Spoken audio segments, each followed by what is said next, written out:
बेमाता और ओडिशा ये दोनों बहनें थीं। दोनों में एक दिन लड़ाई हो गई और एक दूसरे से कहने लगी, मैं तुमसे बड़ी और मैं तुमसे बड़ी।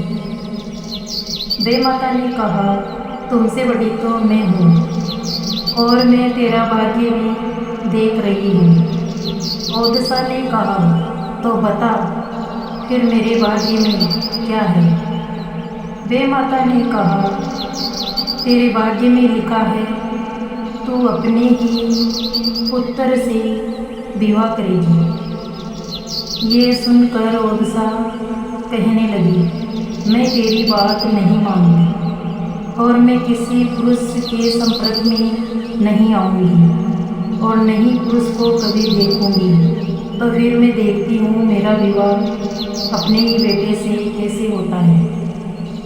ये कहकर ओडिशा जंगलों में चली गई और भागती रही। एक दिन एक राजा शिकार खेलने गया। ओडिशा की नज़र पड़ी राजा पे और राजा की नज़र ओडिशा पे पड़ी। दोनों एक दूसरे की नज़र में आंखों में देखने लगे। ओडिशा फिर वहाँ से भाग गई और ओडिशा के पेट में राजा का बच्चा पलने लगा। धीरे धीरे 9 महीने पूरे हो गए और एक सुंदर सी बालक ने ओडिशा जन्म ली। उस बालक को जंगल में छोड़कर ओडिशा वहाँ से भाग गई। वही राजा फिर से उसी जंगल में शिकार को आए। बच्चा रोता मिला तो अपने साथ घर ले आए।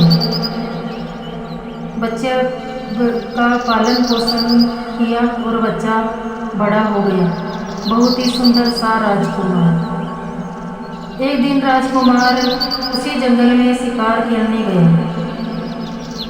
ओडिशा ने उसे देखा तो बहुत सुंदर था और ओडिशा भी कम सुंदर नहीं थी, वो भी बहुत सुंदर थी।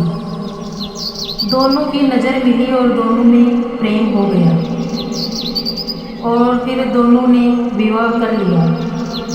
जब सुहाग रात थी, जब बेमाता को पता चला कि ये पाप हो रहा है, वहाँ से बेमाता आई और ओडिशा का हाथ पकड़ लिया। ये तुम क्या कर रही हो, ये तेरा ही बेटा है। ओडिशा ने किया क्या कह रही हो, मेरा बेटा कैसे? कि तुमने जंगल में छोड़ा था वही है ये। अब बता मैं तुमसे बड़ी हूँ या नहीं। ओडिशा ने कहा, हाँ बहन तुम मुझसे बड़ी हो।